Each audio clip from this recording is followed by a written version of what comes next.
जी अस्सलाम वालेकुम वरहमतुल्लाहि वबरकातुहू। जनाब अज माशाल्लाह ब्लैक बीतल अमृतसरी माशाल्लाह पठोरा आ गए ने वाइट आख दे विच ने ते ब्रीडर क्वालिटी वाला माशाल्लाह बकरा ही ने माशाल्लाह उम्र बिरा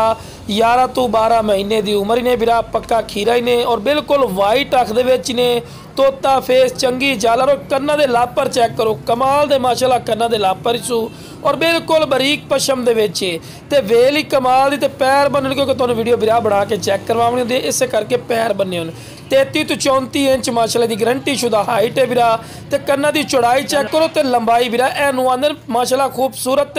बेहतरीन बकरा माशाल्लाह हर पॉइंट जबरदस्त ने ते आंडी पठोरे ने बिरा और पक्का खीरा पिया ला बिरा। इस तो बाद तुहानूं चेक करवा रहे पक्का खीरा माशाल्लाह पठोरा ही ने खूबसूरत और नायाब तोहफा तला बिरा टोर फिर के विखा रहे हैं कि कोई लंगड़ा या लूला नहीं सेहतमंद और एक्टिव है ते नाल दे नाल चारा भी खवा के विखावन का मकसद ये होंदा है कि तुहानूं अच्छी तरह इन्फॉर्मेशन होवे ते जिस बिरा नूं चाहिए जनाब जल्दी राबता करके बिल्कुल मुनासिब कीमत ते लै सकदे हो।